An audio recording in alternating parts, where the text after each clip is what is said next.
it. I'll confess one last thing. I don't have a tripod. I'm using just 2 chairs that I own.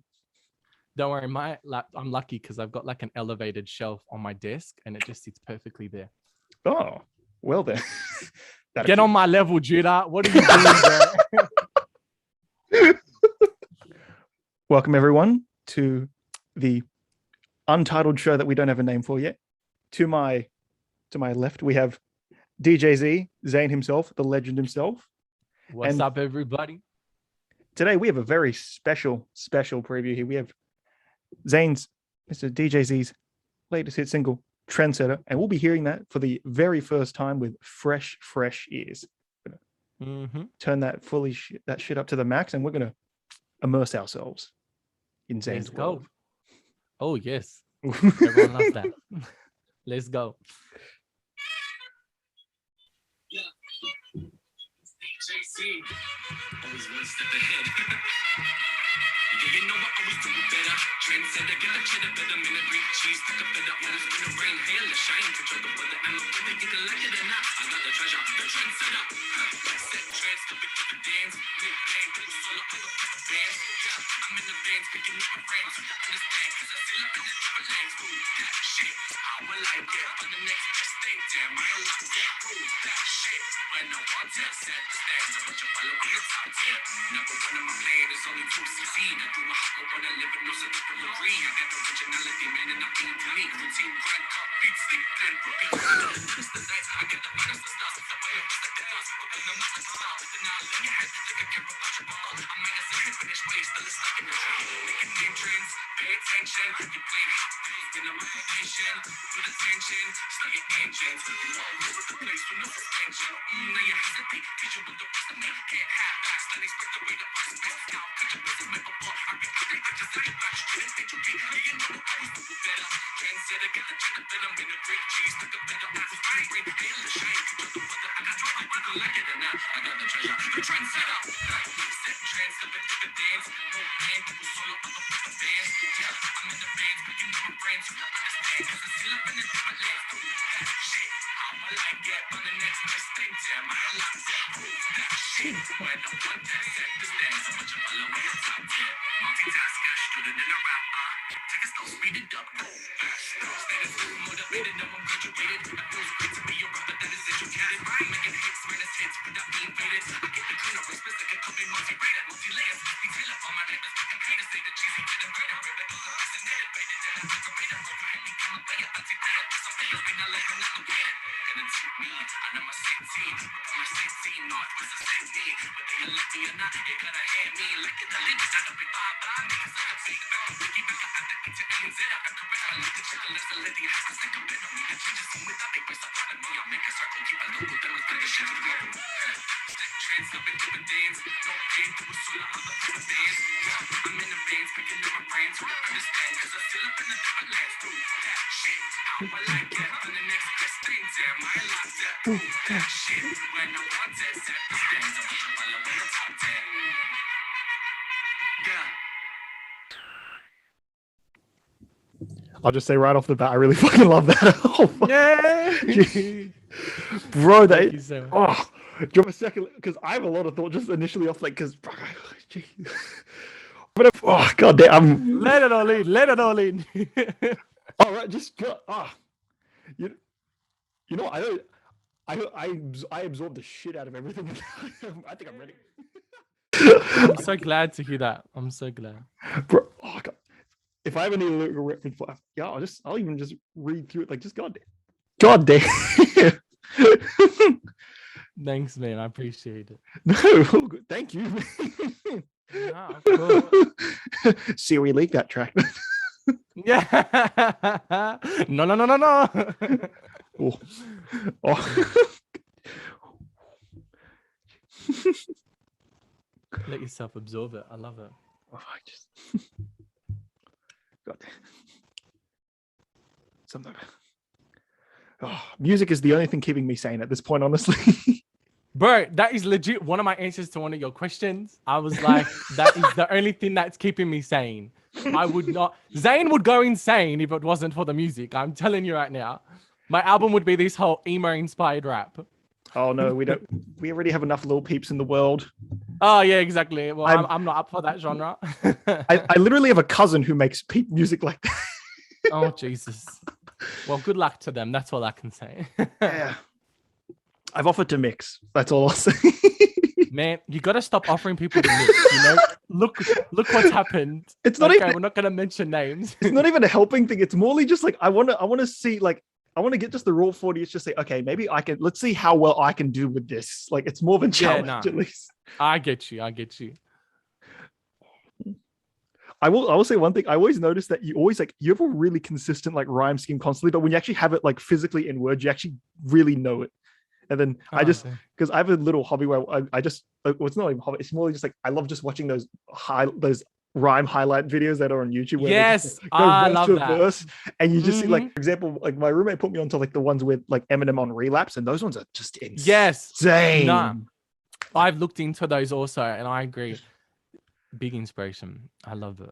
Like say what you will about like this, like the theme of the album that you like pen game wise, you can't critique that. That's just like never next level. Like just exactly. No one matches him for me. No, like honest, like yeah, fuck, like that, and that was people considered that as a falling off version. Like if that's a fall off, that's like that'll be I'll take that. If that's a fall off, Jesus Christ.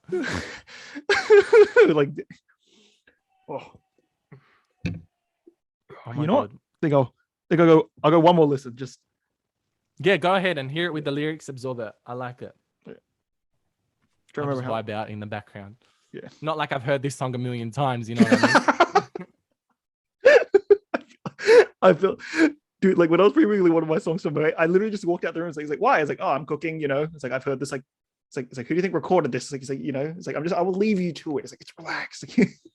Oh no, that's why I don't understand some of the rappers who are like they just record it and then they never listen to it and let the engineer mix it or master it and drop it themselves. I could never be that person. I'm like, as soon as it's tracked, I listen over and over again, make sure everything's perfect, on par with what I want it to be. I'm very detailed like that. Bro, 100%. Like that is literally like it's like I need to make sure that it's good. Like it's not like I don't trust anyone, but it's just I need to make sure I've done 100% everything that I can before I can just like, all right, yeah, ready. I'm the same. And like, if there's even one little thing that I don't like, I'm like, do it again. I can't leave it because then it will bug me. Yes. So if I haven't listened to the song enough to be sick of it, then like I haven't heard it enough. But this one, I'm not sick of it because I still love the track, but I've heard it a lot. And that is what it is, It is what it is. It is what it is. The joys of being a musician. Yeah. Jay-Z. Always one step ahead. You know what I was doing better. Trend said I got a cheddar better, man. I Greek cheese, stuck a better. Always gonna rain, hail, a shine. Put your brother and my brother, you can like it or not. I got the treasure, the trend setter.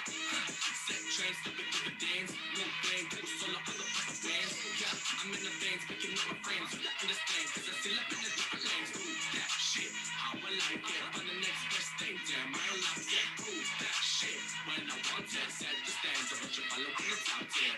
Number one of my plan is only 2cc. That do how I wanna live, and most of people agree. I got originality, man, and I'm being unique. The team grind, compete, sleep, then repeat. I get the newest designs, I get the finest of stars. It's a better best like the girls, but when I'm not a star, then I'll in your head, like a care about your world. I'm like a zero finish way, still is stuck in the train. Making name trends, pay attention. You playing hot pills with no motivation. With attention, stay your agent. Whoa, where was the place when no suspension? Now you hesitate, cause you want the rest of me. Can't have that, studies with the way the earth spins. Now, cut your business, man, before I be I can just set your back straight and educate. You know what I was doing better. Trend said I got the cheddar better, man, a Greek cheese, stuck a better. Always been great, hail the shine. You try the weather, I can tell you people like it or not. I got the treasure, the trend setter. Set trends, step into the dance. More bang, do a solo other proper bands. Yeah, I'm in the veins, picking up my brains. You don't understand, cause I still up in a different lane. Prove that shit, how I like it. On the next best thing, damn, I like that. Prove that shit, when I want that. Set the stands, but you follow in the top tier. Multitasker, student and a rapper.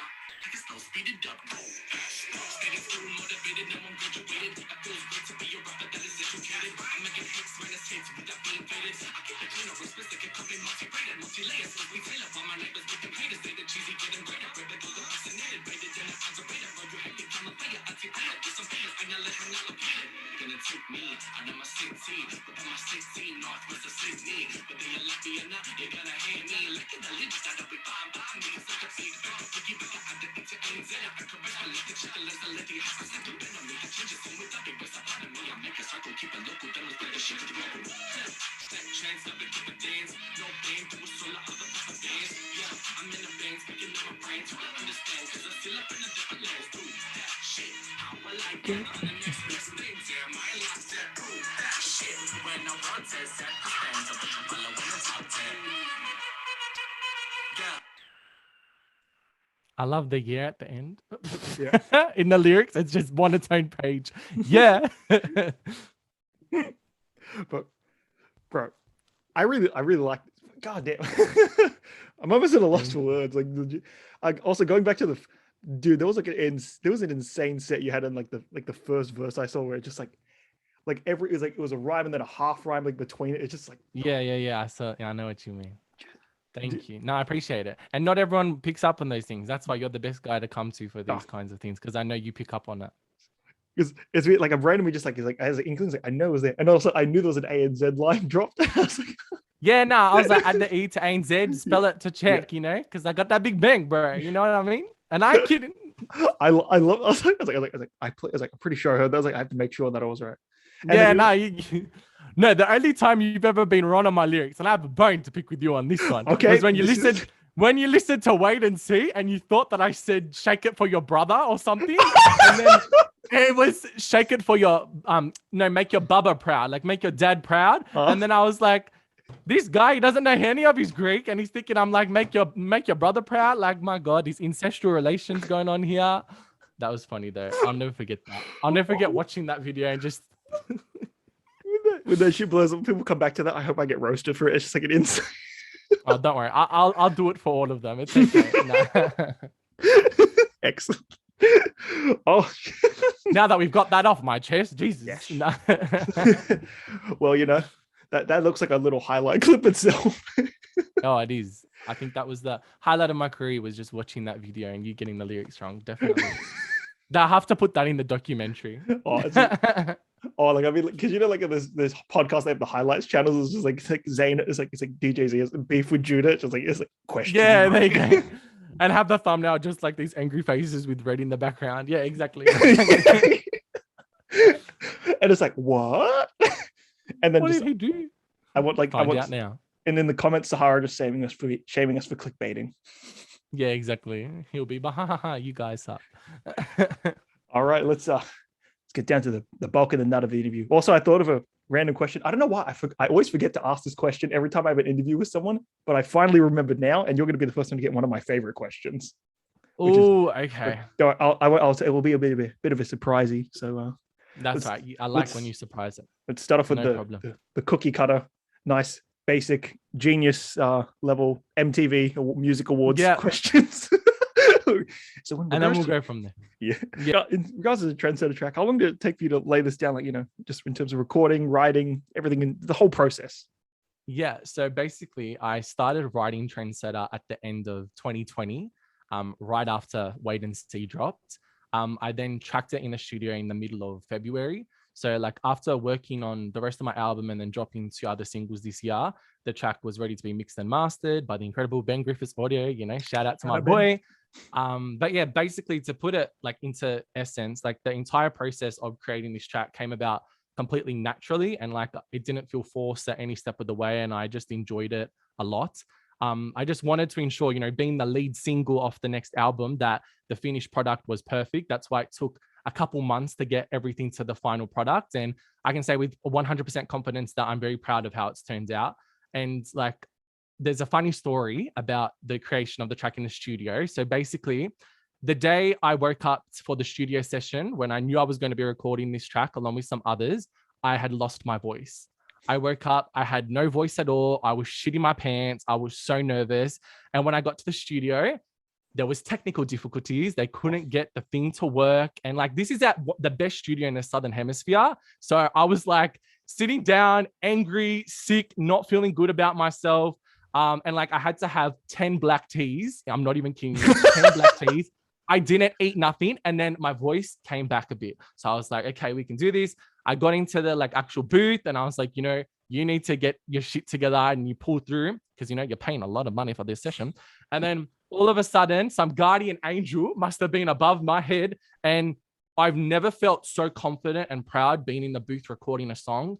Something just came over me where I was like, you know what? I'm the shit and I got this. And then it just came out so naturally. It only took like 20 to 30 minutes to track the whole song. It came out so well. And it was just me and Ben in the room together. No one else came. And then later on, once I finished, some of the featured artists came into like I showed them. But yeah, nothing will match that energy on that day. I wish someone was there to record it because I really enjoy that. And it's a good memory between Ben and I. I'll never forget that day. So yeah, I felt really confident and proud making this track. And I believe everything happens for a reason. So although it was a bit of a roller coaster with me being sick, the technical difficulties and this and that, it was definitely meant to be. Wow, that you already have your Jordan flu game fucking story, man. Like that's like I've always got stories. If you know me well, everything has a story behind it. I'm always like, once upon a time, But dude, that is like some documentary type shit where it's like, where like everything's like sepiated, like the color grading is like lower, and then it's just like it has like the reenactment with you like stumbling across like and then the scenes being made. This is just a reenactment. Yes, I love that. Oh, the dramatization, that's the word I was looking for. Exactly. And then like the moment that you get those 10 like T's in you, that's when the color grading they start going it back up to normal. Yeah, exactly. Overly saturated now. He's happy. And then they get you in the studio and it's like everything looks good. And then they cut to like the multiple people like it was incredible. You had to be there to see it. And then the crowd roars, sound effects. Yay.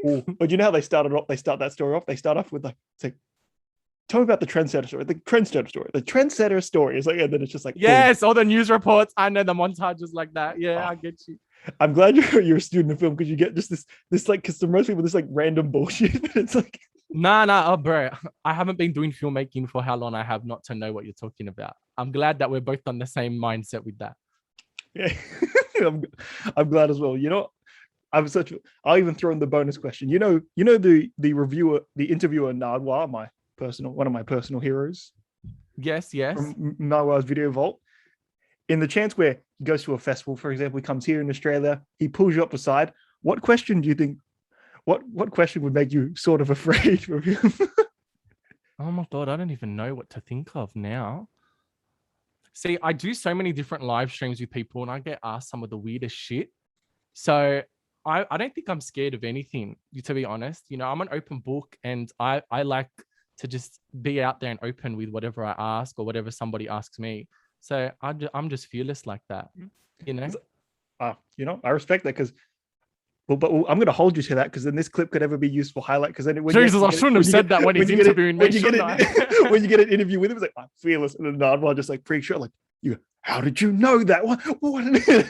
Yeah, exactly. No, but dead set. Like I try to keep it real 100% all of the time. And, you got to be open, especially when you're putting your music out there. So yeah, I try to live by virtue, But be careful because the man can bring up just random addresses, random childhood friends, or he'll bring like specific vinyls and like merchandise from your favorite artist. So, he could bring some Mickey stuff. He might expose me, but like, I don't care. I think they're the most fun things ever. I love watching his videos and all of his interviews, but there would be nothing weird to like talk about me. Like, what would it be? Like cringy videos from when I was like younger? Like, other than that, nothing. Or when I had like a Minecraft gaming YouTube channel, that would be the only thing to expose me. But you won't be able to find that on the face of the earth. I've deleted everything, every trace of that. Well, all the physical evidence, but the spoken evidence is now. Yeah. Well, I just admitted it. There you go. So you got it right here. I feel like it would be funny what he said. If I don't know, what he'd just be like, does the name Casal mean anything to you? You should do those videos though. You should like bring that essence. I would love for you to be at a music festival and interview all of the artists in that kind of tone. That would be amazing. I can see you doing that. Every time I've met someone like relatively famous, I don't know why, I always just get so nervous and I just go, thanks for coming here. This place is really shit. I don't know why you want to be here. Thank you anyway. Yeah, right. I'm not shitting you. I'm a bit I've said that to like Jid. that I've said that to former Premier Mike Baird, and I've said it to like a few. I've said it to like a few senators because I was like, because like back when I was a prefect in my school, I do it all the time. And it's like a weird thing, like when my mate tracks it, and he was there for like 4 of the times, and he always has a laugh. and he's gonna because we're gonna go to Tyler. He's like, if you fucking say this to Tyler Judah, I swear to fucking. I'm gonna slap your face. Yeah, exactly. Nah, 'Cause don't embarrass me. I gotta be nice to this man here. You can practice with your backdrop there. Get yourself prepared. That's why it's there. Yet I failed exactly. the first one. Mr. Judith, I'm so sorry. No. You should put a mark through it now. It's like buy a new one. It's like, oh no, he's like, it's like 1 down, 7 to go. Yeah, exactly. But yeah, because I will say with this track, I love it. It really does like not just set the trend. It literally like I feel like this is painting a really good image of it, like of what your album's going to be. It sets the tone and everything like that. It really, and it gets people who aren't into like DJs into like it brings them up to date onto the sound. Like, all right, this is what this guy's about. Yes. And then it'll tempt them to take them back. And there's like little cultural like niches like in the like cultural pieces of you in the background of like instrumental. So like everything is really personal and thought about, which is what I really liked about this track. Thank you. I will say though, because you did tell me that you did make this like coming off of Wait and See, and it was in February. Would you say this track's a bit of a victory lap for you, like per se? Yeah, like I was saying before, I'm always writing, and no matter how many times I try to stop myself from writing, like I never take breaks. I'm always inspiration just comes naturally to me, which I'm grateful for. I've never experienced any severe like type of writer's block. But this first single, it was the first single I properly wrote after Wait and See dropped. And I guess explaining it as a victory lap is like a really good way to put it in words. I was at a stage of my career, looking back at Wait and See, and like I was just really proud of myself, and I can say that with confidence now. I don't think it's cocky, but I look at the track like it's a patting myself on the back and saying, I wanted to make sure I gave myself credit for all of the hard work that I put into what I do, because no one's on the sidelines helping me. I do everything myself, minus the engineering, of course, by Ben Griffiths Audio. And this song, it sparked like a new type of fire in me, and it fueled the whole creation of this next project, because I knew what I did on Wait and See, and I was like, this is exactly where I'm going to take it now. And Trendsetter just started that process off for me. Okay. Right. That was a really good answer to that question. I'm glad I could actually wane any sort of relevance to this. So yeah, thank you. Oh, good. That's good. Now, because before this becomes a really dated question, I'll ask it early on so then we can get it over and done with. Because yes. You know which question this one is. I think I know what question it is. So as of this week, there are 2 mainstream releases from both Mr. Kanye West and Mr. Aubrey Graham. Donda or Certified Lover Boy? Tell the fans of yourself. I might lose 50% of the fan base of people who like this album, but I think for me, this is just my personal preference. I much preferred Certified Lover Boy. Okay, don't hate me, anyone, but it's an album I would normally listen to. And I know they were released so close to one another. If they were released like months apart, no one would give a shit about comparing them. But because they were a few days apart, it's all this like comparison between them. And I listened to both albums back to front. And the good thing about it is they're so vastly different, except for a couple of the features. But like they brought something completely different on each album, which was great to hear, because I like the differentiation between the two. Because I will turn to Kanye's album when I'm feeling some type of way, and then I'll turn to Drake's when I'm feeling some type of way. You know what I mean? Late night vibes. But personally, Drake's just stylistically, production wise, and like some of the lyrics, even it just hit me properly. And I'm always one to support Young Money. Anyone who comes out of Young Money, I'm like, I'm here to support you. So yeah, I definitely think Drake's project was much more up my alley. So they need to Certified Lover Boy. Yeah, I have to, Certified Walk Boy is what I'd call it for me now. You know what I'm saying? That's the next album. Nah, just kidding. But yeah, Certified Lover Boy was definitely my preference. Young Money, he's waiting right here. Come on, bro. Yeah, exactly. Like, you're honestly getting a new project from both of them is amazing. I made this like comparisons like with Leon the other day, which I always say. Both of these albums proved to both of their fan bases that they can make the music that they want, and that the fans will enjoy it, and that they can and that they still got it, and that any sort of doubt that you had about them is all gone. And yeah, I think that's true. I agree. The albums will resonate with different people because they have different crowds of an audience. Like, I know it's a divulge, but like there is like a certain like type. Like, I will say Drake's storytelling and just like lyricism generally is something that more gravitates to some people, while Kanye is more of like, he captures an emotion thing. Like, it's like Drake's like, oh shit, it's like, I want to hear more of this, but Kanye's like, oh shit, I want to feel more of this. Yeah, that's true. Yeah, but it just depends on your personal preference. Like, I don't hate on anyone because they like one or the other, but what I already know just off of listening to them a couple times each, it's like I know that I will lean more towards Certified Lover Boy. It's going to be more on my playlist for a longer period of time. That's just how I'm like. Yeah, and it's honestly a lot easier to listen to. Yeah. But yeah, because like the other one, I had to have the Genius open for the Donda one, that's for sure. oh, but like, oh, jeez, yeah, fuck yeah, yeah. I had to go back for a few songs like that. But I know. Honestly, I'm glad they just both exist in the world. Yeah, exactly, and they both have their right to. I'm glad that more new music, like, you can complain. You know, Yeah. it's great. And I'm just gonna say this, even though it sounds like a really weird tangent. I don't like how people like you can like an album, but don't drag something else down just to prove that yours is better. That's I just exactly. Let it live on its own. You know, Yeah. if it's really that good, it will be able to hold its own ground. You don't need to compare it to anything else. Exactly. That's glad we are vibing on that. And now that the dated question that same wavelength. Yeah. Ooh. Now that the dated question that will probably age very like milk as my mates, we can get back to the setting trends of questions of if you catch the drift. Although this is actually more of a general question now I think about it, is like with creating music and just what in the entirety of New South Wales and a lot of Australia's experience, what has been one of the biggest challenges with making music? Has this been a time that limits you, or has it given you time to reflect and be a bit more interpersonal or just like real with lyrics? Well, although this like situation isn't ideal, like, I have to be honest with this answer. Like, this lockdown got off to a great start for me. It came at a good time where, although it was the exact same day I was meant to go into the studio to finish tracking my album, which sucks, it was a time that I needed, that I didn't know I needed, to just sit back and reflect, basically.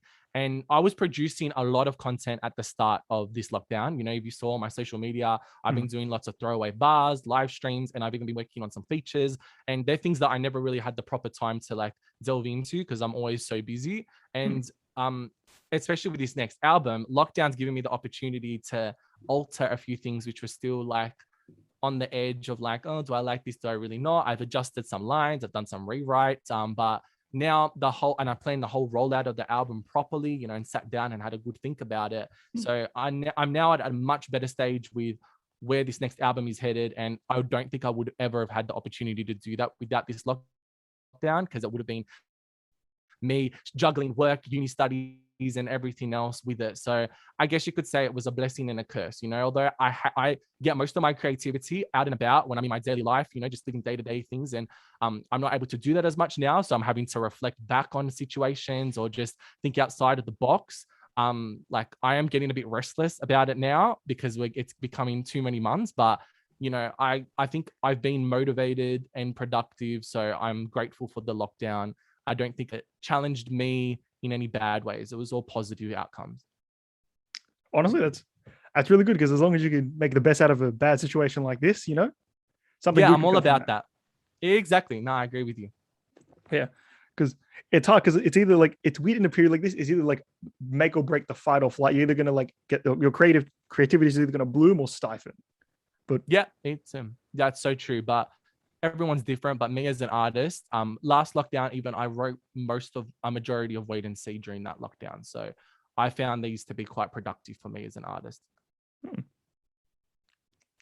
Not gonna lie, most people would kill for that. I know. I'm sorry, guys. No, hey, if I could spread it around, I would, but it's not something I can. Oh, this one I like. Okay. Are there any specific people, artists, or events that have inspired you for the content of this upcoming record? So Trendsetter is a very like reflective single for me, and it encompasses my identity and like everything I stand for as an individual and an artist. So it wasn't really inspired by anything external to me. So any people, artists, events, you know, I think it really came from a state of me just feeling, you know, incredibly proud of myself, like I was saying, and everything I've managed to achieve as an independent artist was put into this track, you know, and whilst not following any waves or like clout chasing or anything like that. And I look at the track as though it's like, again, a pat on the back to myself, you know, just being grateful for everything I've been able to accomplish. And like, I've incorporated so many different aspects of my identity into this. So that's why it's very reflective of me as an individual. You know, you've got a bit of my Greek backgrounds in it. I mentioned how I'm representing northwest of Sydney, juggling both being a student and a rapper, being a rapper that doesn't use any drugs as forms of inspiration, and just having to continuously, you know, break through the mold of what being a typical rapper in Sydney, Australia is. And I'm just keeping it true to myself with this one. So that's what inspired the track for me, nothing external. It was all just truly from myself and being at ease and reflecting upon, you know, like the journey I've had up to this moment. Yeah, that is, again, very good answer to that question. I'm like very thorough. It's like planned it. And I don't know why my first thought was Janae Aiko would be very proud of you. Yeah, exactly. You're not wrong there. Like that would be the dream. Anyway, that's like yeah. One day. Yeah, it's like, because with this single, it really does capture your personality and everything about your culture, as well as like generally just you as an artist and as a brand, as a person.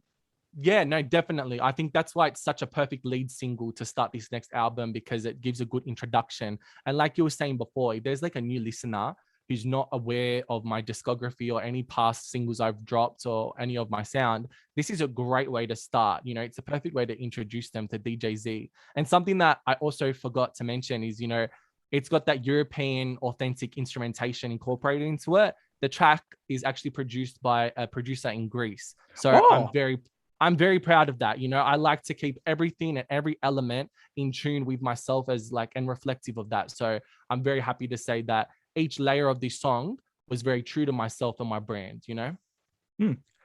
I cannot deny that. And just that's really fucking awesome. Like, honestly, like just reaching out like to that and getting it, like it gives it the track an extra added layer of authenticity. Like, not that it wouldn't, but just exactly. Like, the zhuzh. That's like that's the only word I can use. It needs it, the little oomph to it, just to be like, oh yes, you really did that. You could say the tzatziki on the Euro. Okay, here we go with these tzatziki references. I've heard them all before, man. I've heard them all. Again, I'd like to apologize for starting that. Would you like to? No, that's all right. Would you like to tell the people who don't know about that? I had a Q&A on my page, basically to guess what trendsetter would be called. So the next single, and I mentioned that it started with the letter T. And then we had Mr. Judah over here put tzatziki. And then after that came all the different type, taramasalata. We had all these different types of Greek foods. And I loved that. That was hilarious. But at the same time, I'm like, guys, take this seriously, please.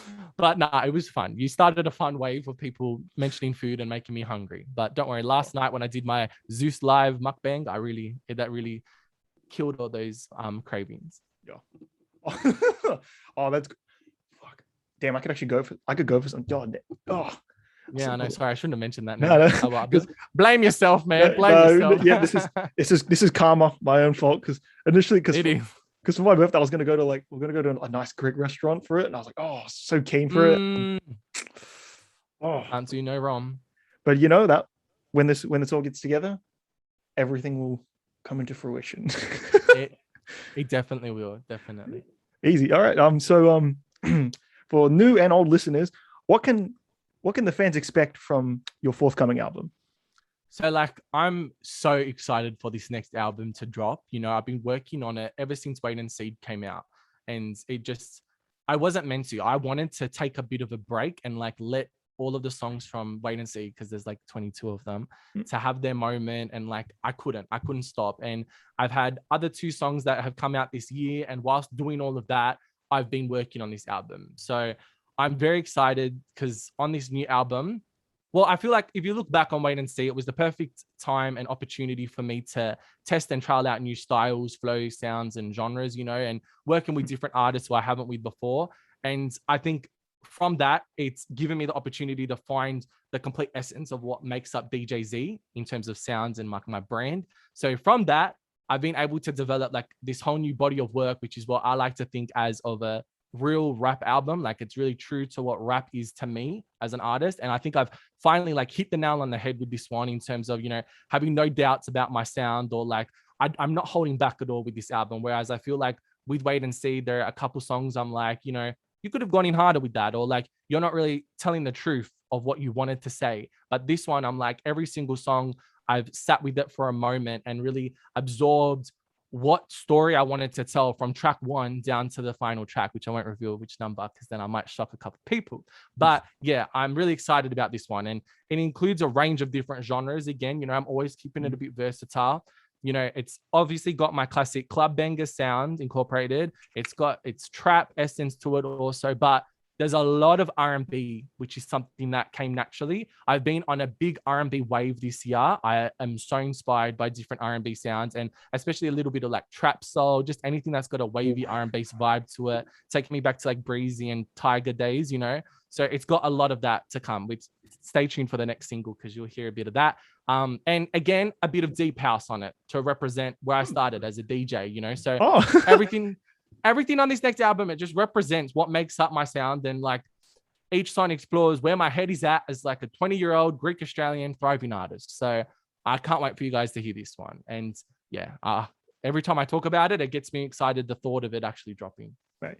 You're like an old oak tree. You got like fucking so many roots. Honestly, like I do, man.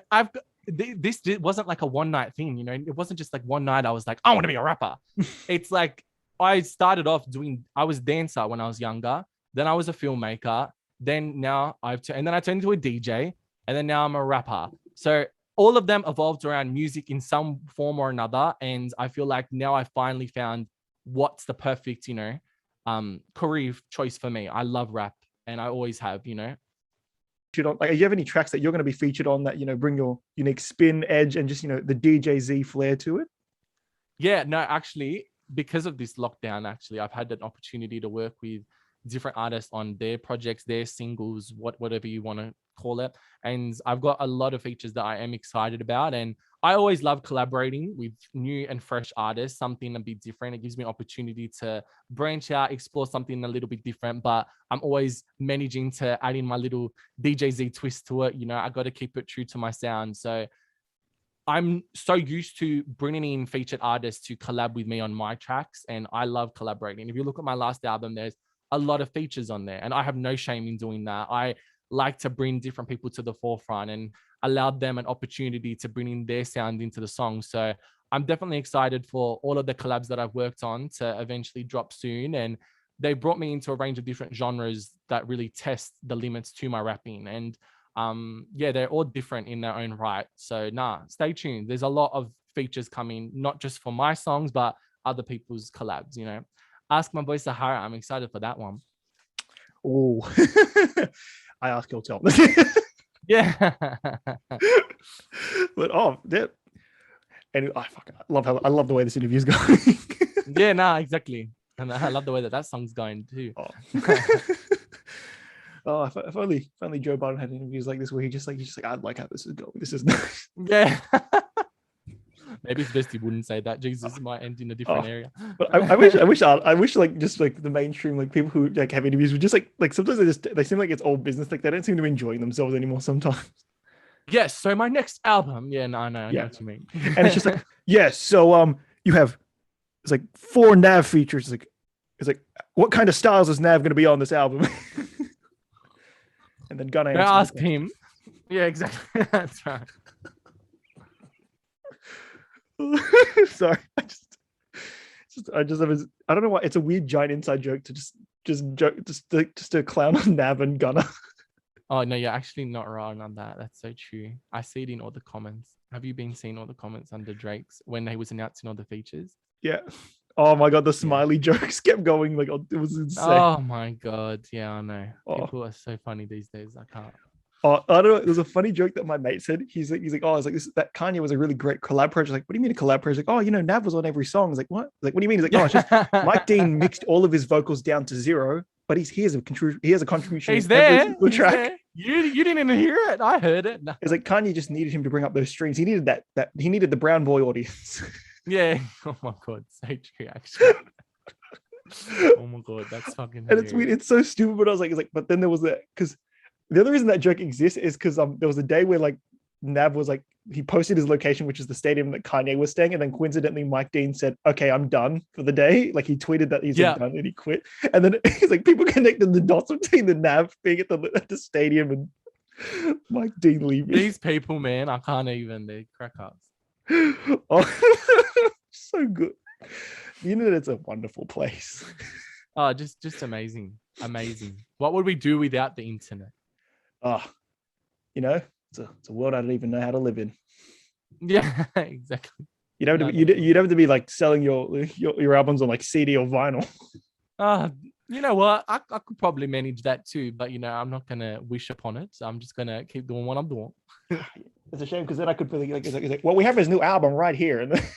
I want to do that, man. I'd love to get my music in vinyls, but there was meant to be a CD rollout for Wait and See, but there's too many tracks on it, so that's why that didn't come through.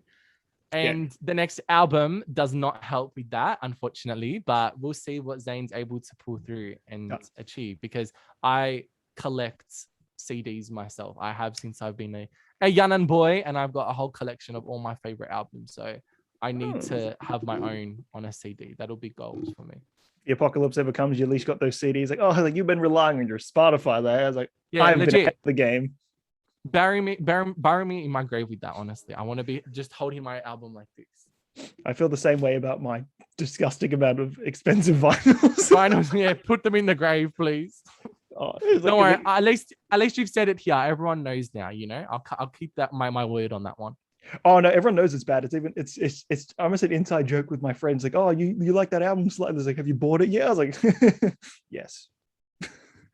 Oh well, of course. Why do you think I asked the vinyl question for you, man? Because basically everything in my top 30 list I own on vinyl now from last year. Except me, lol. That's sad. Because it doesn't exist. Like, because like the stuff that like. I'll have to get one. You see those sites where you can make your own vinyls? I just have to do that for you and just like sell it, an individual exclusive release for Judah. Yeah, I did that with a Gorillaz Andre 3000 track because because it doesn't exist on any streaming platforms. It's only on YouTube, and I was like, I don't want to just listen to this on YouTube. You need that full experience. No, I get you. Exactly. I need all 11 minutes of Andre 3000 saying I'm the shit. Yeah, exactly. You wouldn't want that. Insane people. let's carry on. Okay, so question I'm looking forward to. Are there any artists who have stood out to you this year specifically, like both internationally and locally? So I'm always on the hunt for like up and coming new artists, because I love expanding like what I'm listening to, and like especially with my playlist. Like, if people don't know, I'm a playlist curator on Spotify. I own so many different playlists, and I like to be updated on what new sounds are out there so I can add them to them. And locally, we'll start off first. Like, I must admit, like, don't hate on me, guys, but I'm loving myself a bit of Masked Wolf. But hang on, I have no shame in saying that, because I actually came across Astronaut in the Ocean in the middle of 2020, before it became any trend on TikTok, before people were getting annoyed because everyone was making these memes about it. Like, and I have like a message. I sent it to my engineer, Ben, saying like, this is the shit. I like this kind of rap. We haven't heard this in Sydney. And I was like, I knew that song would take off just even like under 1 million streams. I was like, this is amazing. I don't know who posted it. I think I was following the guy who produced that song at the time, and he put something up about it. And that's how I discovered it off of Instagram. And I was listening to that a lot of like near the ends of Wait and See right before it came out, and then like at the start of this year. So to see how he's taken off and like brought like himself into new heights, especially like reflective of the Australian like industry. And not to mention also, he's also got a Greek background himself. He brings in fast flows and bars. He's got these big empowering messages about, his experiences with like anxiety, depression, whatever. And it's got like a trap style to it. It's not following any waves of like the drill or grime movements in Sydney. It's very true to himself. So I admire that. And he's not following anyone's waves. He's just doing his own thing. And it's got a very American trap influence sound to it, which is similar and reminiscent of my music. So I relate to him in so many different ways. And I hope to achieve anything that he's been able to, because, that'd be incredible for me. So, and also, funnily enough, he also records at Studios 301, the same studio I recorded Trendsetter at. So it all just links in mysterious ways. So one time I hope to be, running down the hallways of Studios 301, be like, hello, is that you? So yeah, knowing all of this about him, it just gives me more faith that, I could possibly be at the same level he's at, and take my career to that. So that's good locally. I'm also really digging someone who I've only just recently discovered. His name's Jono. And he recently dropped a new single, which everyone should check out. It's called Bobby. And it's honestly been on repeat ever since it dropped. And I think it's my favorite rap song that's dropped this year in terms of just his flow, cadence, delivery, the production, everything's like, I can't fault it. So definitely check that out, guys. I recommend him, and I can't wait to see where he's able to take his career. You know, he's been in it for a minute, but that single just like got my attention as soon as I heard it.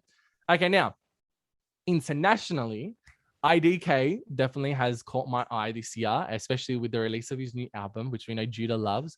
And I'm a sucker for any artist who can create like a consistent body of work that just keeps me coming back to it, listening to it on repeat again and again, but I get something new from it each time. And that album definitely has done that for me. So I remember listening to it for the first time. That was like an experience I'll never forget from this year. You know, being in lockdown and just hearing it. I was like, oh, I was really had an opportunity to absorb it and take in everything he was spitting. So other than that, though, like I love bits and pieces of R&B, and that's been on my playlist a lot. So like, not to just name drop anyone, like I love my girl Lady P. Totes to her, respect to what she's doing for the female rap movement in Sydney. You know, she's top tier for me.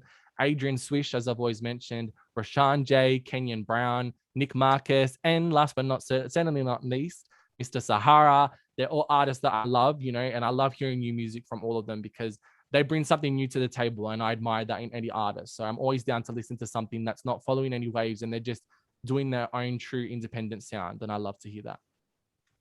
Fuck you, man. That's a fuck.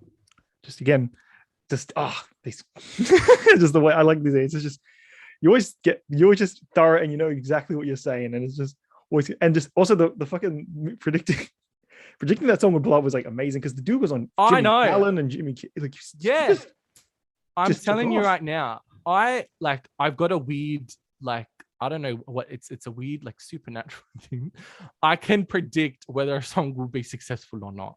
Like I have this weird thing. For myself, it doesn't work all the time. Let's be real. Like, okay, sometimes it works, sometimes it doesn't. But when I heard that song, I just knew, like, this has the potential to be something big, you know, and I hadn't heard a track like that in such a long time because we got off of last year with so many, like, let's call them like strip club music. That's what everyone was releasing. They were all TikTokable sounds that people could just dance to, and people were forcing that through. But he didn't have any intentions for that to be what it was. It was a song he released in 2019, and then it just took off into its own. So being able to find that, I'm like, I take credit for the success. Nah, just kidding. Nah, I really like that I was able to hear that before it got to where it is now, because when people hear it now, they're sick of it. But I still can hear that song and enjoy it because I'm not tired of it because of TikTok. I think I look back at when I first heard it and how the experience was, you know? It's because it's the way you discover it organically. Like that's how people's experiences with music differ anyway. Exactly. Nah, that's why people always be asking me for my playlist for a reason. It's because I've got the good shit on there I know it's gonna blow up before it's gonna blow up. So, you know, make sure you follow my playlist on Spotify, you know, shameless plug. Well, if you got, like, you know, if you got such an akin sense, you know, maybe you'll see what's coming up next. Yeah, exactly. Just look on there to see what's on the Billboard Hot 100 in the next month. Now, this is just a bit of a sidetrack question with IDK. How would you rank his three like main studio albums from I Was Very Bad, Use For Yourself, and Is He Real?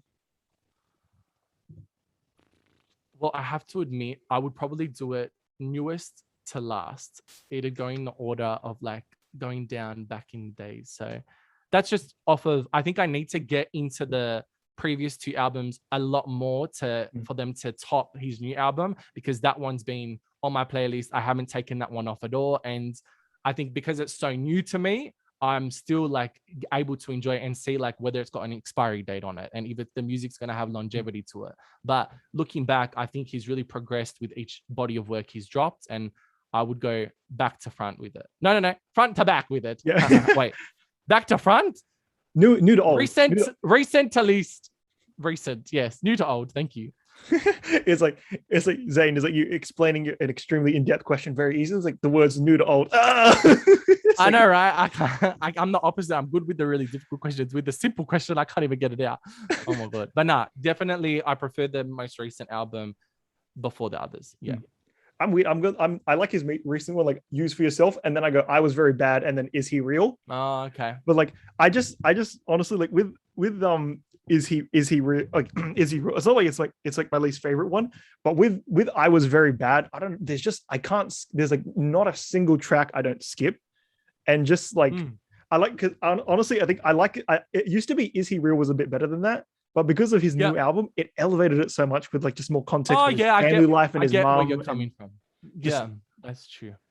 Although, can we just talk about that last that's I'd say like that 5 to 7 run track at the end of Use For Yourself? Yeah, bro. Yeah. I think for me, when you're listening to a track list of an album, I'm very particular with where things are placed because that can change or alter like my perspective of the body of work because I like things to flow. But to put normally all of the best tracks of an album are put at the front of an album. They're always the first few tracks are always the ones that they think are going to be top hits. But the way that it was reversed and like you can listen through and like he's still delivering, he's still going in, and I love that end of the album also. That really, I think, made me like it cemented my belief that no, this is my favorite album so far this year. Just because I feel like the first half of the album was really setting the tone of it, giving you a bit of background, and like it was like it gave me like sprinkles of his personality, and then when that final fucking like bit hit, it just dude like I was on my it off cherry on top for me. Like I was on my because my first listen I was doing it when I was working out, so I did enjoy it on the first one, but it was a bit more like surface level because like, a part of me is just like yelling to like do more weights and stuff, like just dumb people shit. And then on my second listen, it was just when I was cooking, so it's like I've like it's a bit more mindless. It's just like put this there, and then it just hit really like dude like oh I love that. Like I really like Peloton like and a single, and it really aged well. But then it really added after 1995, and then just every single that he chose, I was happy that he did. Obviously, Shoot My Shot, I loved that track as soon as it dropped, and that caught my eye. That's why I did the throwaway bars to it because that beat is amazing, and that track's great. I'm surprised it didn't like do more than it could have because I think it had more potential to blow up. Weirdly, Prada Bang blew up more. Yeah, that's the thing I don't understand. But yeah, anyway, I like all of the singles he chose, but I hope that he continues to drop more singles like post-release because he's got a lot more potential to really pave the lane for himself. Right now, as it sits, Cry in Church is my favorite song of this whole year. Oh, yeah, really? Wow, that's great. I think definitely one of the tracks from that album will be in my top 5. But I need to sit down and look back on all of the songs from this year because it's all been a blur. You know what I mean? Bro, honestly, like it's like it blinked. It was January, then it was like halfway done, and then now we're in September. I can't even comprehend it. It's almost Father's Day. I know exactly. Father's Day tomorrow. Like, damn. As we said many times, it is what it is. Oh boy, I think our generation is just gonna be telling our kids that everything, and they go, "Why do you always say that?" It's like, it's just the easiest way to accept. You'll never know. Yeah, you don't know my struggle. Yeah, exactly. So true. Although, can we just a quick side tangent that I don't even know if I'll keep in? Can we just talk about how he had the shortest MF Doom verse ever? Yeah, that's actually true. Actually, yeah, like because it's apparently he shortened it because he didn't want to keep the full one in. And then like I was watching the Tiny Meat Gang podcast, ignore the name, and I think it was like Noel was talking about how when he had the listening party, he said the full verse was amazing and it was long, and instead of it being like a hook, he used like the full thing, and it was like more of like a freestyle like track. He's like, I don't want to give him his moment. No, he said he'd rather he said it felt weird because he didn't want to propagate his own track and album off of this MF Doom thing. He wanted to blow up because of its. Okay, I get you. Also, I think the rest of the verse is either going to be like on some expanded pack or it's going to be going to someone like on like another project of his, but still like because he's been working with MF Doom since I Was Very Bad, like, and that's years before. So like it's really tight. So I respect that he instead of like knowing I can coax off my way off this MF Doom verse, I'm just gonna I only need this small bit here. It's a hook, and it's just the fact. I respect that. Yeah. But still, Wikipedia. Yeah.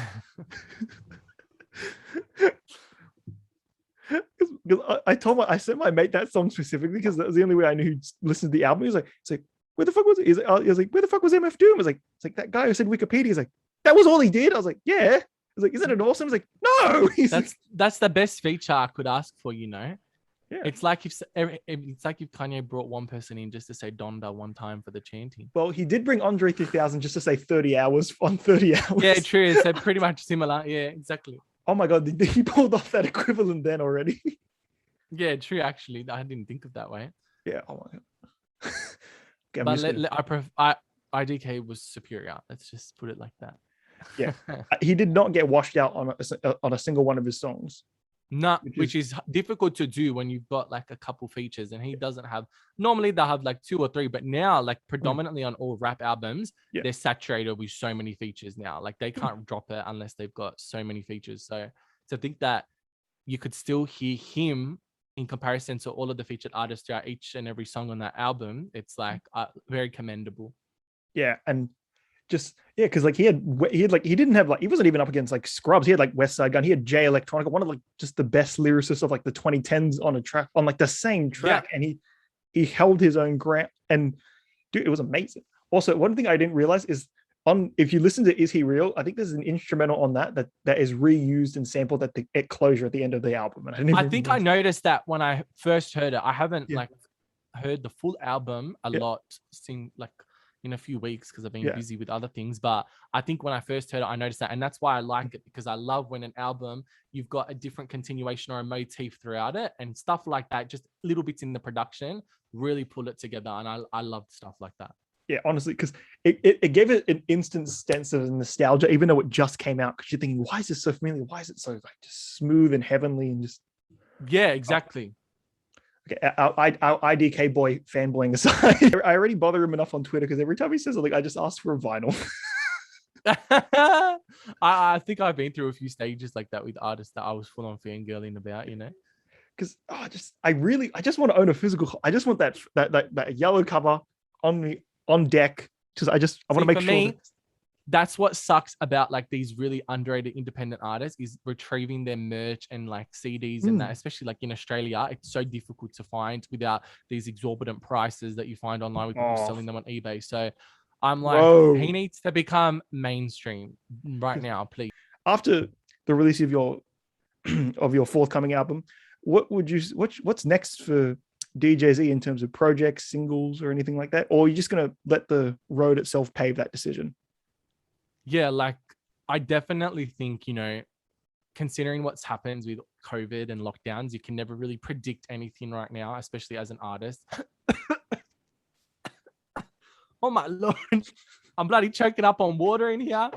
Jesus Christ, it's COVID now. But dead set, like you can't predict where you're gonna take anything nowadays. You know, I predicted so many of my rollouts and everything has changed because of COVID. So I was meant to drop the album in November. I wanted it to be similar to Wait and See because it really works well for me. But this time I've had to push it back to early next year. So already I'm like, I don't know where to take it. However, if things go to plan, I have a lot of amazing new music and collaborations, which I'd like to see come to fruition, you know, collabing with different artists, testing out new genres, you know, just really finding myself in different like sounds and, you know, really expanding the brand of DJZ, because I feel like this next album is going to cement what I look at DJZ as, but like chucking an Eminem, you know, with these recent projects and just exploring outside of that will be dope for me, because I like testing new waters always as an artist. But I'm also keen for lockdown to end, you know, to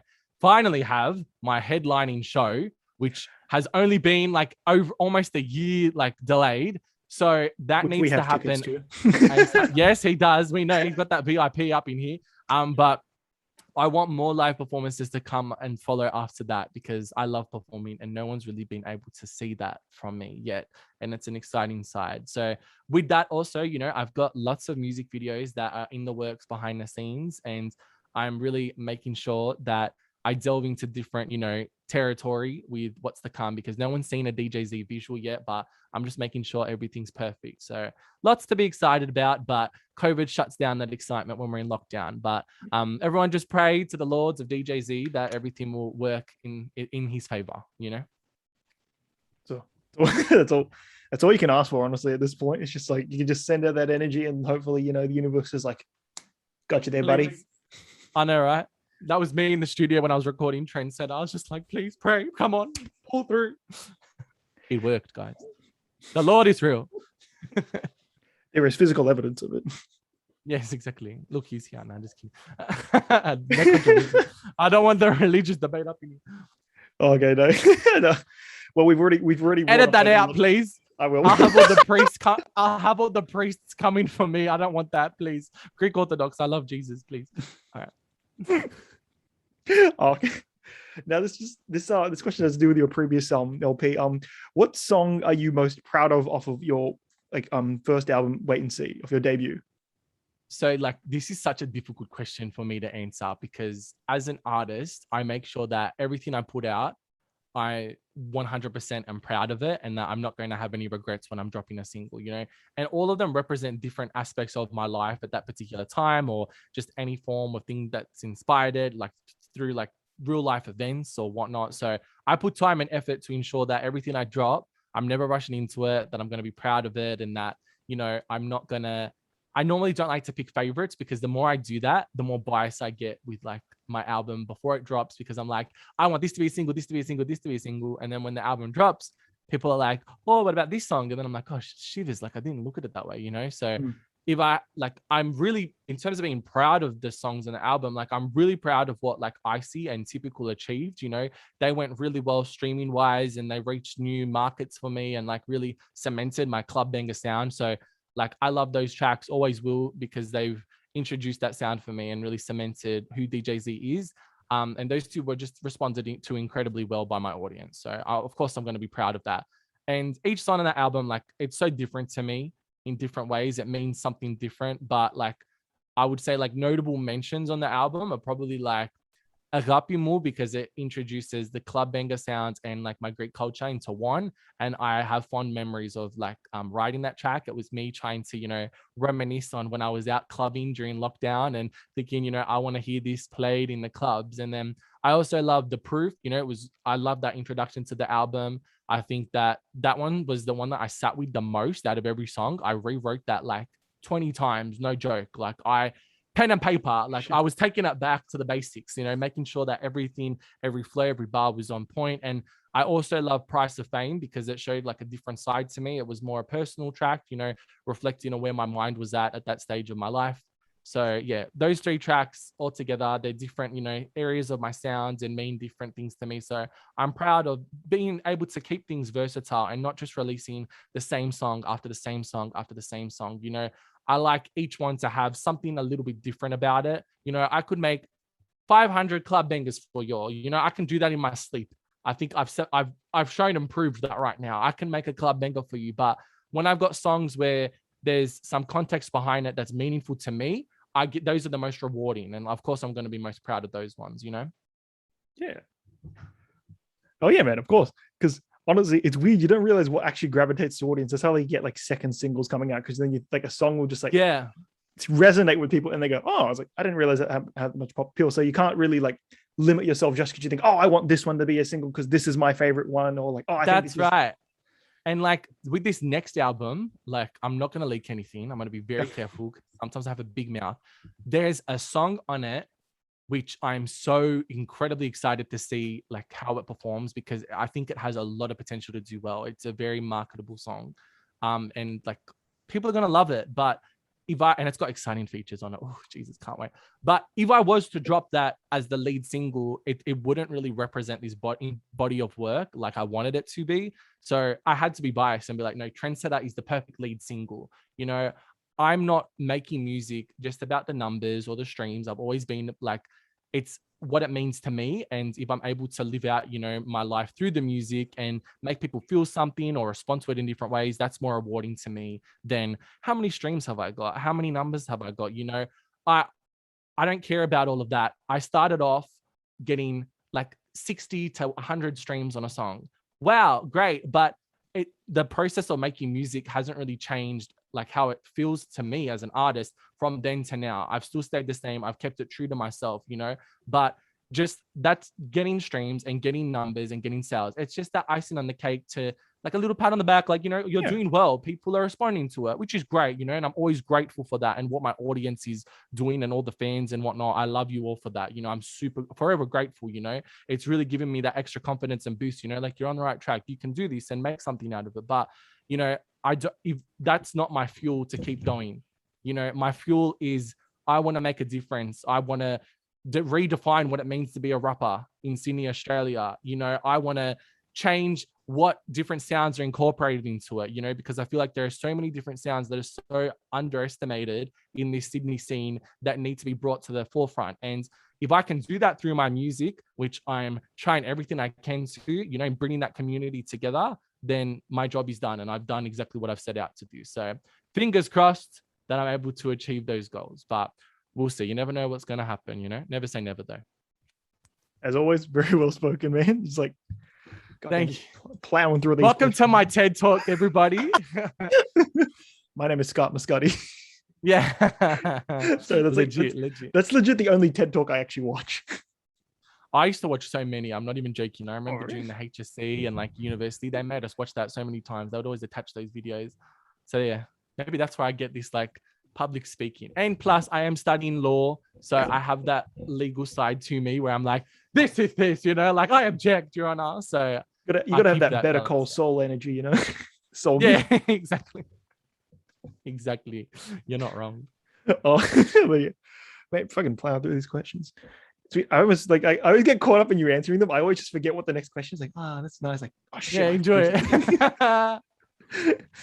Nothing wrong with that. I'll take that as a compliment. Because when you're in the video, when you're making the interview, also because I'm in the interview, I'm sort of watching this video for the first time. So yeah, exactly. True. You're right. Although editing me is not going to like this part at all. You're going to be like, fuck, why don't I just shut up for a moment and let's move on with the questions, not going these tangents about IDK. But again, no shame. At least we got it all out. This is so meta because it's affecting him right now. Yeah. Okay.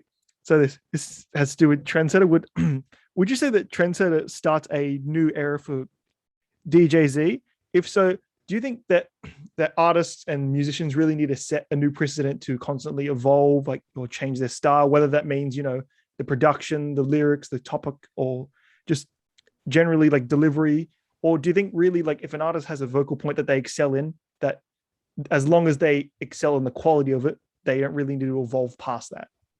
Yeah, well, so to answer the first half of the question, Trendsetter definitely begins a new era for DJZ. And I think I've made that point in all of the promotion for it, because I like all of my albums to be separate from one another.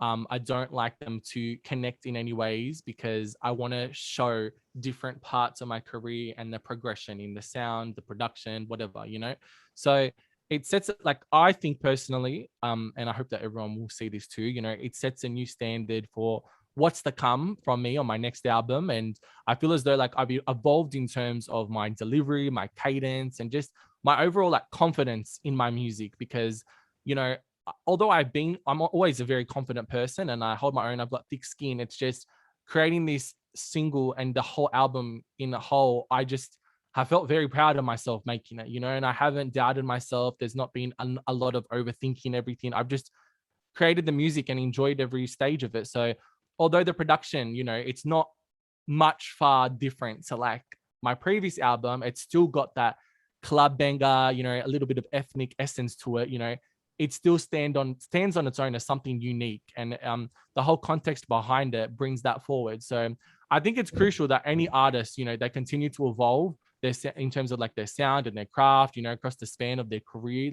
It shows that you're growing as an artist and an individual, which I think is very important, because if you stay within that one lane and you're not evolving as you continuously drop, like I said before, you're going to be dropping the same song after the same song, and no one wants to hear that, because then you're going to become a one-hit wonder, and we know what happens to one-hit wonders. They fade out. So without evolving, an artist sound won't go anywhere. It's not going to take them into new territory, no new direction. So even as you said, even if it's just polishing up bits of their sound, things that they've already established, that's great to see too. If they're bettering in terms of their delivery, their bars, their flows, or production, I love hearing that in artists, because it's showing that they're growing. And you want an artist to grow, because if they're just dropping the same album after the same album, they're not going to get anything out of that. They're just doing it for the money at the end of the day. So looking back, you're going to make sure that you're getting better and better and better on every single release. So I think Trendsetter definitely does that for me.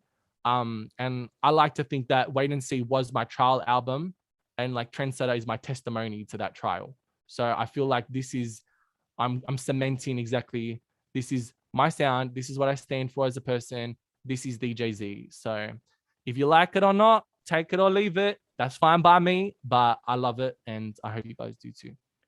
You could say in the sophomore album, you're soft no more. Yes, exactly. Well, that's that could be interpreted in many ways, but the way that I would interpret it is in the good way. You know what I'm saying? I would interpret that as, yes, it's not.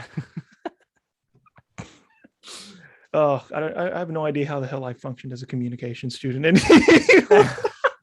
I feel the same sometimes, man. I think the same of myself. I'm a bit of a weirdo, but you know, who doesn't love being a bit weird? You know, like, weird is just the negative way of crafting someone unique. Yes, exactly. Facts right there. But are we just making excuses for our weird selves? Maybe not. Who's going to tell us otherwise? Those normies. In the comment section, wait and see. That'll be dope. But yeah, then again, we don't want to bring back the puns of the Wait and See era. We leave that in the past. Artist evolution shown in the frisk itself already. Yeah, exactly. Just in the second interview alone. Oh my god, we can't escape it. It's always there. Ah, that beautiful audio file that took me about like 6 hours to edit. You know, really. Thank you. I was like, this would be easier. All I have to do is just put the audio there, and it's like, but I kind of want their faces to flash when they speak. I was like, damn it. Nah, you're like me. If we want something, we're gonna make sure it happens, and like you can't leave that out. That little touch was everything, bro. But it would have been easier if we had the video footage. But unfortunately, I was gonna say, yeah. Plus, since my iPad kerfuffled the video footage, is like it had to be punished by making all those flash animations for you. Yeah, well, at least you did something to compensate, you know. Yeah, it was all worth it. But it really was. What felt really like weird about it? Like I thought it'd be really like, you know, what's that where we? Oh damn it! I thought it'd be like a really good detox when it uploads, and it would like take a while, and it would be like a relief on me. But because I upgraded my internet at that point, it uploaded so fast. Like I was like. I didn't even have a moment to enjoy what you did. Yeah. I didn't really get to compartmentalize like what I'd been through. And it's just like, it's on. I was like, that's it. It's like, it's like I thought it'd be long. Yeah. I thought it would be more therapeutic and it's like I've conquered this editing demon. Yeah, I know and it's there. It's already Zane's already commented. When I'm uploading the distribution services, I'm like the same. It's like weight off your shoulders, but now like that takes like 2 seconds. It doesn't do much, so I'm like, oh well, that's very rewarding. It's like, the audio file's already there. It's like, yeah, no, great. It's like, move along. Yeah, it's like even though like to you, like that's months or potentially like years worth of work. It's like, sweat and tears into it, and then to the stream stuff, it's like that was 5 minutes. It's like, all right, it's like it'll be up in 4 to 7 days. Make sure you promote your album. Here is the pre-save link. Yeah, oh my god, all the time. Would you like the free templates that we give on this? No, I make them myself, please. Jesus Christ. Some of the things, and DistroKid is always branching. Oh, anyway, we won't go into that debate. I could go on for days about that. Yeah. Yes, it is. Okay, we're going to the next. Oh, if anyone in the music scene, just out of the blue, essentially saw your stuff and could give you the instant cosign, who is your dream cosign? Well, I have a question before I answer this for you, Judah. Oh, go right ahead. Who do you think I would say, or who do you think would be best suitable for me? Now that's 2 separate questions in itself. I know, like I feel like deep down, just knowing you, I feel like Nikki would be that cosign person that you'd want. But then I feel like in terms of like your branch of music and just like how it works with like, you know, like making a song practically, or like, you know, because it would fit their vibe. I don't know. This is really weird. I don't know. I feel like Belly would give you a cosign as well, like that. Oh, yeah. Did you hear his new album? Oh wait, yeah, I should ask because then we'll go into a tangent. No, I'll just say I enjoyed it. I need a lot more listens to it because I was. Yes, exactly what I said. Yeah, the first time I listened, I didn't really get like fully into it, but I enjoyed. It was a good listen. Yeah, it's nothing that like was like, oh, this is groundbreaking. You know, the Nas song I did like a lot. Yes, me too. Yes. Nas is on a run this year. Yeah, he is legit. Everyone wishes they were at that time in their career. Not everyone can. Bro, he's entered like a third prime almost. Like it's Yeah, I know. Exactly. That's so spot on. but yeah, but now it's time for you to answer the question. So I'd love to be signed by Eminem, although it probably would never happen. Because to get to his level would be like a lot of hard work. But Under Shady Records would be dope. Like as someone like he's inspired me as an artist in like perfecting my skill, you know, through my flows, my delivery, you know, to put it in good words, you know, I feel like like not to toot my own horn, I represent like a dying breed of rappers who like they can speed it up, they can slow it down, they can still maintain that lyrical content with their bars through each track, and like at the same time they can also keep it catchy, upbeat, like bangers that people will come back to and like have that repeat value for it. And at the same time, all in all, they're keeping it real and true to themselves, you know. So I don't hear much that ticks all of those boxes these days. Eminem always has through each part of his career. And I feel like I resemble that as an artist too. So for me, that's definitely inspired me to continue to push the boundaries, especially through Eminem. You know, I remember when I just started out learning to rap by myself, I would go in on YouTube to like have all those karaoke sessions of all the tracks. I would just match his flow. And that's how I learned to speed up my flow, because if no one knows it, but if you hear my first mixtape, which you will never find ever on this face of the earth, would they find that on the Minecraft videos first? No.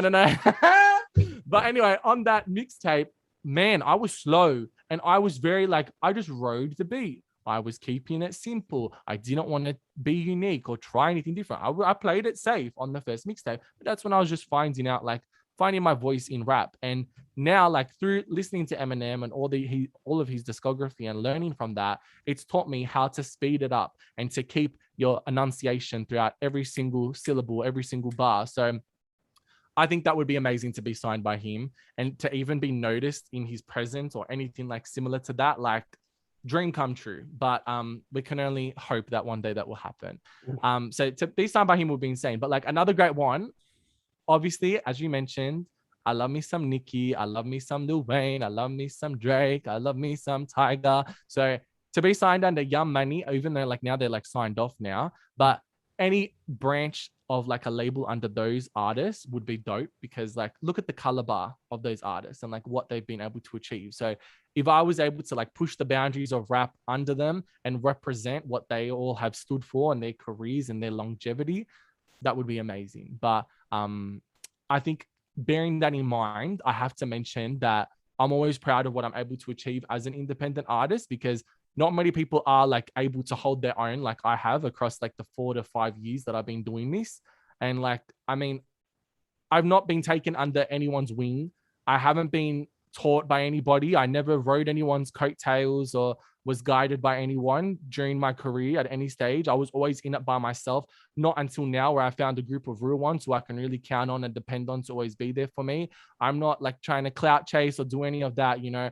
I'm self-taught in everything I do, you know, and I can stand by that. And you can look back on my career and really see that in what I've been able to achieve. So I think it's more rewarding when you're able to say like, you did it all independent and you've still succeeded. You've managed to hold your own. So I think that's a true hustler right there. And again, not to sound cocky or to toot my own horn, but you know, it's facts are facts. And I've been doing this by myself for a long time, and I've still managed to garner like an audience and, you know, continue to elevate the sound in the Sydney scene in some way or another. So I think it'll be dope to be co-signed by one of those artists. And of course I'll take that deal, but you know, I'm still proud that I'm able to hold my own by being an independent artist. It's amazing. And I, you know, credit totes to anyone who is an independent artist. It's not easy.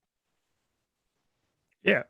Honestly, like it's just a grind hustle. You don't know like whether it would just be momentum that blows you up, years of the grind, or just like, because as you can see, it could be just the ease of a TikTok, or it even be like you could blow up a bit and then you could just be further bolstered by something else. Like just it's you just can't tell. The landscape is like you can sort of track it, but even then you can never be 100% sure. That's the thing. Yeah. So, you know, you just got to enjoy the journey and live for each moment, because you never know what's going to happen. But if something like great like that was to come my way, like why would you say no? You'd be dumb not to No, take that opportunity and run with it, you know. But right now, I'm making my own opportunities and I'm running with that. So, and I'm enjoying that run. Fuck yeah. So let's keep that going. Yeah, exactly. Ooh, I just thought like yours good. If you get Eminem, you also get the Griselda boys as automatic features as well. I know that. That's why I would love that. Out of West Side Gun, Conway, or Benny, who would you fit on with a track like that? I'll be like, dude, that was just like really interesting, honestly. See, I feel like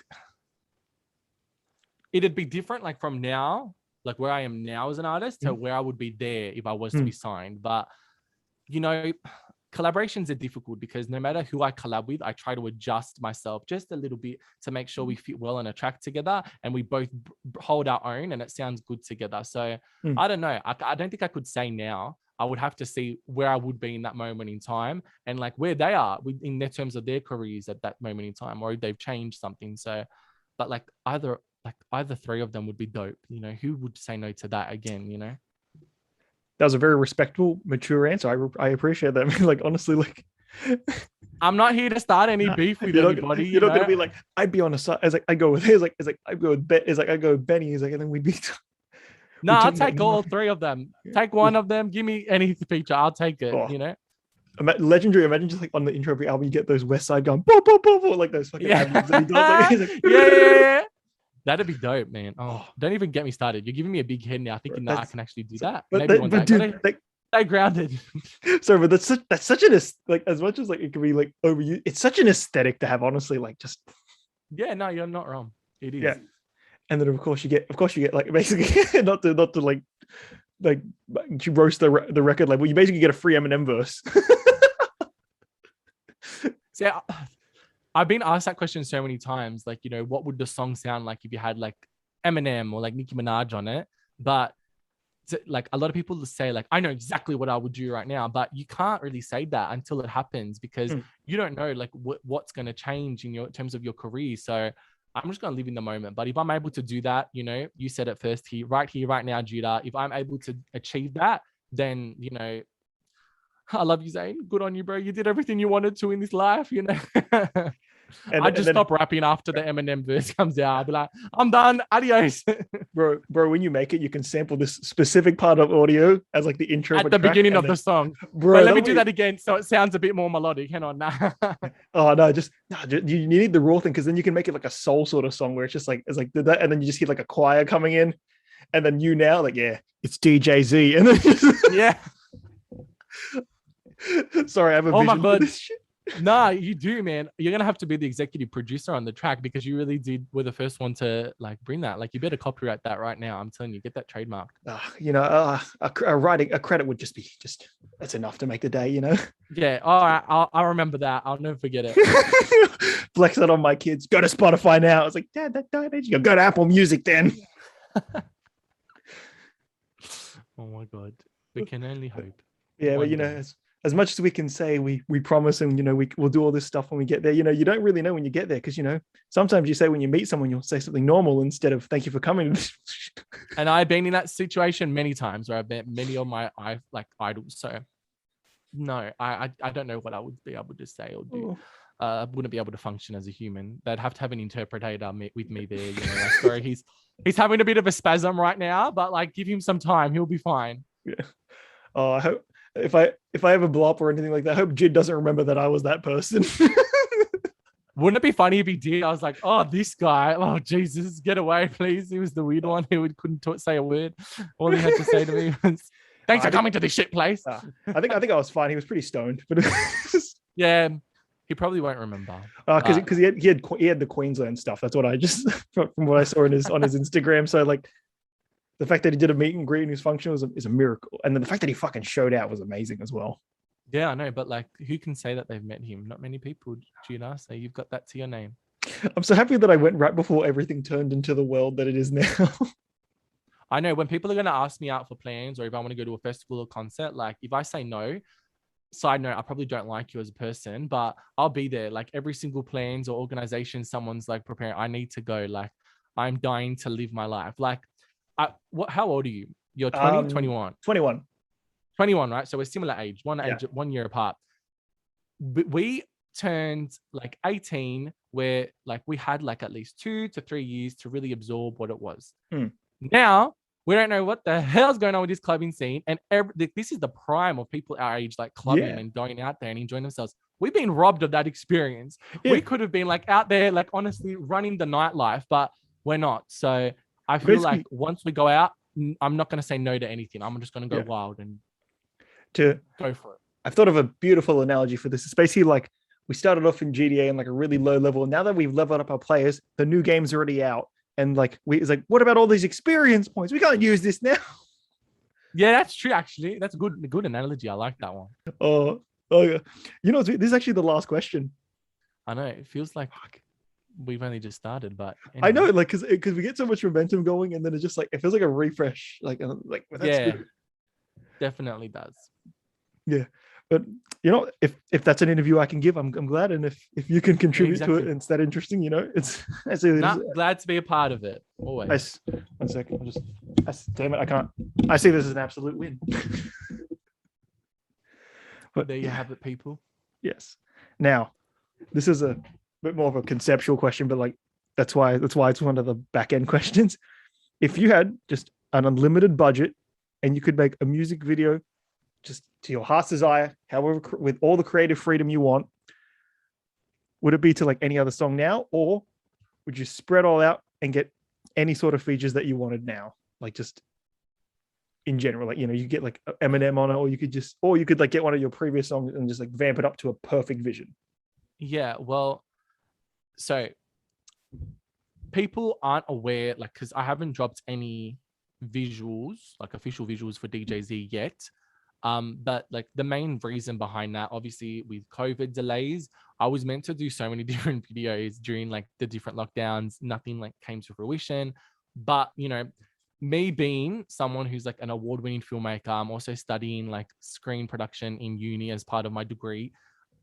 Visuals are super important to me, and I'm not just going to put out like a low budget production video just for the sake of here's a video from DJZ. I want to make sure that first visual and everything to come after that is going to be something memorable and special and really set me apart from different artists and music videos that are out there. So I don't think I would go back to any of the songs that I previously released and make a video for them.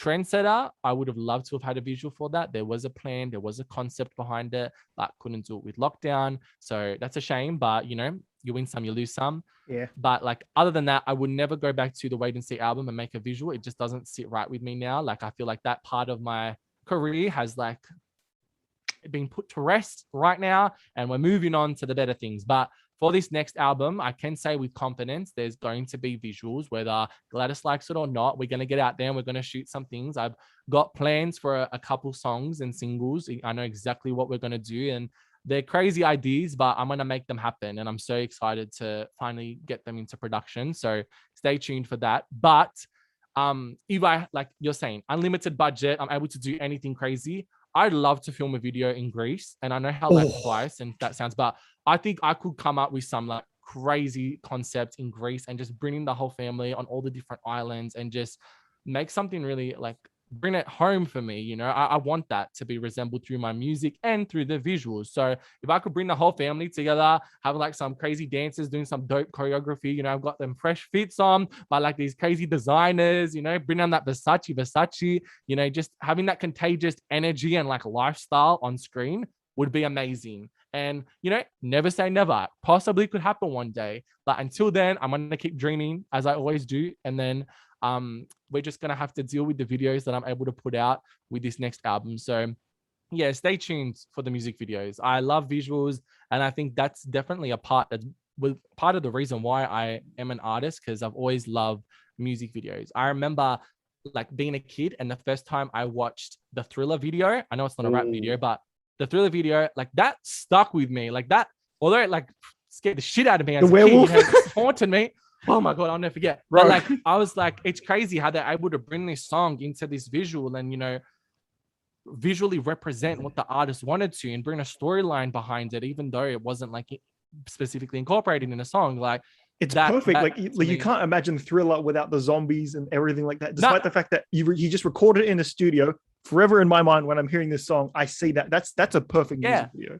Exactly. And that's what I want. I want to be able to achieve that. So we'll see what happens. But like just thinking of all the things that I've got like in my crazy mind of mine, like stay keen, people. Like I'm telling you, I want to make sure I'm going to do every video I release justice and make sure that it's not just a low budget me in front of like the freaking train line or under a tunnel rapping to the camera. I don't want none of that, guys. I could have done that easily at the start of my career. And we know that everyone's out there doing that right now. So just expect something better than that from me. Higher my standards. He's like, yeah, it's like when I initially tried to film it, there are 5 other people doing the same thing for their mixtapes. I know, you were like, wait, are you doing the same thing as me? Oh, you're doing the same thing. Oh, it's like you get ready to go to that secret spot. It's like sounds like, hey, what are you doing here? It's like back of the line. It's like, what? It's like, you want the train spot? It's like, yeah. It's like, there's 5 of us waiting here. He's like, he's got 10 more minutes. I know they're gonna release a new contract that you have to sign just to get it. The train line rap visual shoots. There you go. Oh my god. Oh man, just like it's like a weird starter kit, like where they just have a camera. It's like, hey, you're a rapper. It's like, yeah. It's like, oh yeah. All right, come on, here we go. Another one, guys. And then like they film you just like mouthing your lyrics, and then they airdrop it to you, and then they move on to the next person. Airdrop it to you. No, seriously though, if you look at like, I'm not sending shots anyway. I'm not trying to hate on any artist, but if you look at like 90% of the visuals that come out of the Australian scene, it's like to the camera, and then they're all just like standing there. They've got like a couple girls behind them or their crew behind. Like, yeah, we've seen it. Cool, you can do that. Anyone can do that. But that's not going to speak volumes as you as an artist and like what you stand for. It's just going to be like, oh, they're doing what this person did. Yeah. They're copying what this person did. I don't want to be known for that. I'm not one who copies people. I set trends, as Trendsetter explained. I like to set myself apart from everybody. So yeah, I could go on for days, but I'll just let the music videos speak for themselves once they drop. So stay tuned. Although one music video that actually gave me a lot of hope for just like where like you can take an actual music video was that Kendrick and Baby Keem track, The Family Ties. Like, yes. Oh my God. I know. Dude, it was like 6 music videos in one. And then they're like how they all juxtaposed on that one screen for the Baby Keem verse. Just see what I mean? Stuff like that is like, that's what you want through a music video. You don't want some like typical shit, that stuff like that really, it makes it memorable and it just makes you love the music even more. Yeah, because that's what I love with Kendrick. A lot of Kendrick music, it just sticks, the visuals. Like you don't forget, like I will always remember like that shot element where he's like, his feet are dangling from the ground or like. There's cinematic experiences. I'm going to say it right here. They're not just the typical music video. You actually feel like you're watching parts of movies with all the cinematography they're incorporating. Like they're crazy, man. And like toast to him for upholding that throughout his entire career. And it's because it's funny that when you said you talk about a trip to Greece, I can imagine like the first shot of you, like for example, just like with like a cocktail first, and then it just like zooms out to the second one where it's the same video, but then like a different video, and then it like goes to like you on like a boat and then family stuff. And I was like, oh damn it! And then I just made me think, damn it, that video. Are you the creative producer, Judah? Might have to get you up on my team with these ideas, man. Nah, but seriously, like there's a song on my album. Okay, I'll give an exclusive. There's a song on my album which really like is resembling the lifestyle in Santorini and like all that like beach life, vibe, and if I was ever able to go and shoot a video there, like that scenery just speaks volumes for itself and it's already going to tell the story just being there. But stuff like that would be more rewarding than any video I could shoot in Sydney. Not gonna lie. How many videos have you seen in front of the Harbour Bridge or the Opera House or all these different landmarks here? Like, yes, we've seen it. We want something new. Or just the residential area. Just the residential area down in the streets. You know what I'm saying? These back of Cabramatta. Yeah. Oh, 100%. Damn. You'll never find me there shooting no video.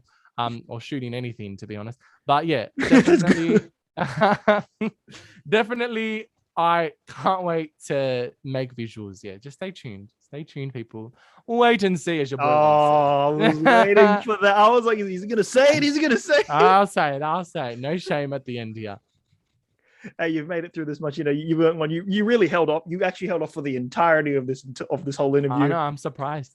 I had to hold myself back a few times, but I'm glad that I finally got one. You showed a lot of self-control and a lot of restraint there. That deserves props in itself. Thank you so much, Judah. I really appreciate that. Now, where's my medal? Look, the best I can do is like a table tennis trophy. That'll do, you know. Add it to my collection up on here. Come on, give it now. He's like, give me that. He's like, how many have you been collecting? He's like, I've been collecting 14s, under 14s table tennis trophies for years. I've been in it for a minute. You know what I'm saying? It's like, this interview was all a ploy to get that from you. Exactly. That's the only reason why we're on the Zoom call right now. It's like you're playing you're playing the long game, the really long game.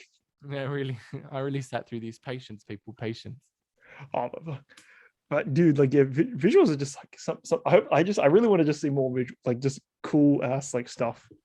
Yeah, and man, I've tried so many times. Like, I could name so many songs which were meant to have visuals but didn't from my career because of one reason or another. But they just weren't meant to be. Obviously, you know, I believe things happen for a reason, and those videos weren't meant to come to fruition, which is fine. But I'm someone who looks, even when I'm creating my music, I always think visually, and I'm always like thinking, how would I translate this on screen? You know, how would people respond to it in terms of like a particular storyline through the music? You know, which movie scene would this sound great in? So to be able to actually like make that happen would be amazing, and it's going to happen one day or another. So again, stay tuned, my people. You know, keep linked in.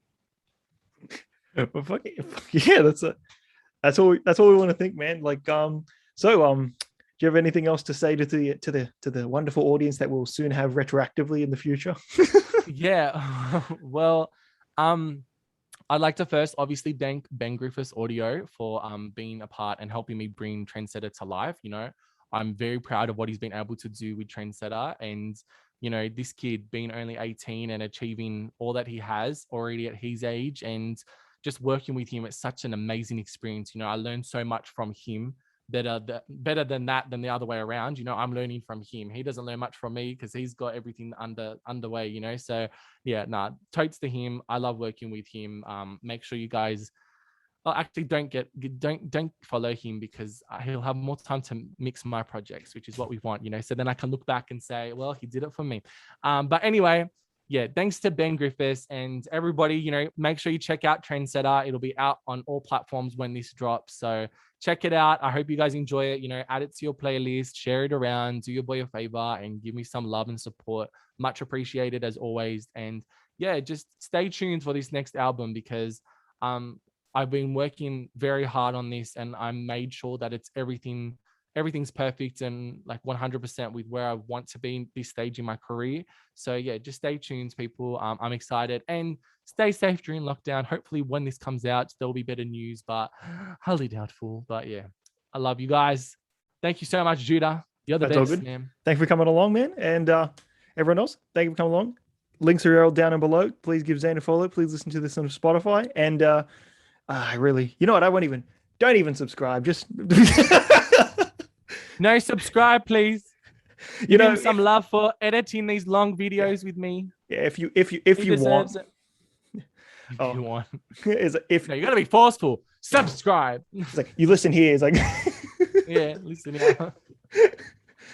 Honestly. Like, that's one way to get subscribers. Yeah, subscribe, man. Give him some love. Judah deserves it. Alrighty then. Adios.